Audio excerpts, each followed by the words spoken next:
அண்மை செய்தியை பார்த்துக் கொண்டிருக்கிறோம். நாட்டின் தேவையான பெட்ரோல் டீசல் போதுமான அளவிற்கு கையிருப்பில் இருப்பதாக மத்திய அரசு தெரிவித்திருக்கிறது. நாட்டில் எல்பிஜிக்கும் தட்டுப்பாடு இல்லை என்றும் மத்திய அரசு அறிவித்திருக்கிறது. இது தொடர்பான கூடுதல் விவரங்களோடு இணைகிறார் எமது செய்தியாளர் நிரஞ்சன். வணக்கம் நிரஞ்சன், உங்களிடம் இருக்கும் தகவல்களை பகிர்ந்து கொள்ளுங்கள்.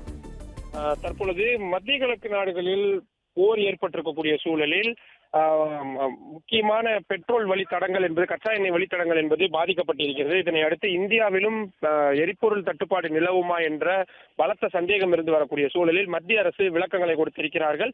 50 நாட்களுக்கு தேவையான எரிபொருள் கையிருப்பில் இருக்கிறது. 60% இறக்குமதிக்கு எந்த இடையூறும் இல்லை என்ற மிக முக்கியமான ஒரு தகவலை தற்பொழுது நாட்டு மக்களுக்கு மத்திய அரசு கொடுத்திருக்கிறார்கள். ஈரான் மீது இஸ்ரேல் மற்றும் அமெரிக்க கூட்டுப்படைகள் தாக்குதல் நடத்தி வருவதால் ஈரான் வளைகுடா நாடுகளின் மீது ட்ரோன் மற்றும் ஆளில்லா விமான தாக்குதல்கள் தொடர்ச்சியாக நடைபெற்று வருகிறது. இதனை அடுத்து எரிபொருள் கொண்டு வருவதற்கான மிகப்பெரிய பிரச்சனை என்பதும் ஏற்பட்டிருக்கிறது. குறிப்பாக உலகின் 30% பொருளாதாரத்தை கொண்டிருக்கும் ஹார்முஸ் ஜலசந்தி என்பது ஈரானால் மூடப்பட்டிருக்கிறது. இதனால் சரக்குகளை கையாளும் கப்பல் போக்குவரத்தும் முழுமையாக துண்டிக்கப்பட்டிருக்கிறது. இதன் காரணமாக ஏற்கனவே இலங்கை, பாகிஸ்தான் உள்ளிட்ட நாடுகளில் பெட்ரோல், டீசல், எரிபொருள், எரிவாயு உள்ளிட்ட பொருட்களின் தட்டுப்பாடுகள் என்பது ஏற்பட தொடங்கி இருக்கக்கூடிய சூழலில் இந்தியாவிலும் இதே போன்ற ஒரு நிலை இருக்குமா என்ற ஒரு கவலை இருந்து வந்தது. ஆனால் மத்திய அரசு மிக முக்கியமான ஒரு அறிவிப்பை கொடுத்திருக்கிறார்கள். எரிபொருள் தேவையில் 40% வளைகுடா நாடுகளிலிருந்து பூர்த்தி செய்து வந்த நிலையில் தற்பொழுது இந்த ஹார்முஸ் ஜலசந்தி மூடப்பட்டதன் காரணமாக எரிபொருள் பற்றாக்குறை ஏற்பட்டுவிடக்கூடும் என்ற அந்த அச்சம் என்பது தேவையில்லை. காரணம் 50 நாட்களுக்கு தேவையான எரிபொருள் மற்றும் எரிவாயு உள்ளிட்டவை இந்திய அரசிடம் கையிருப்பில் இருப்பதாக மத்திய அரசு தங்களது விளக்கமாக தெரிவித்திருக்கிறார்கள். அது மட்டுமில்லாமல் உலகில் கச்சா எண்ணிக்கை உற்பத்தி மற்றும் எரிவாயு விற்பனை செய்யும் பல்வேறு நிறுவனங்களோடு இந்திய அரசு தொடர்ச்சியாக தொடர்பில் இருப்பதாகவும் விளக்கம் அளிக்கப்பட்டிருக்கின்றது.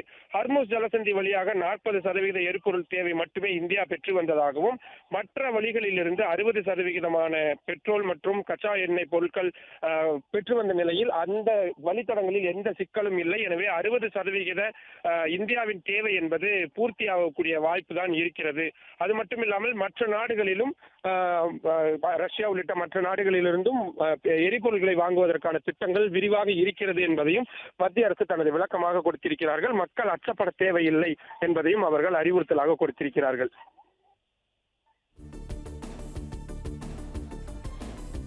நன்றி நிரஞ்சன், உங்கள் தகவல்களுக்கு.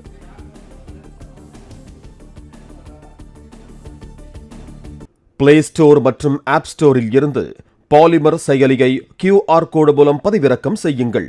செய்திகளை உடனுக்குடன் பெறுங்கள்.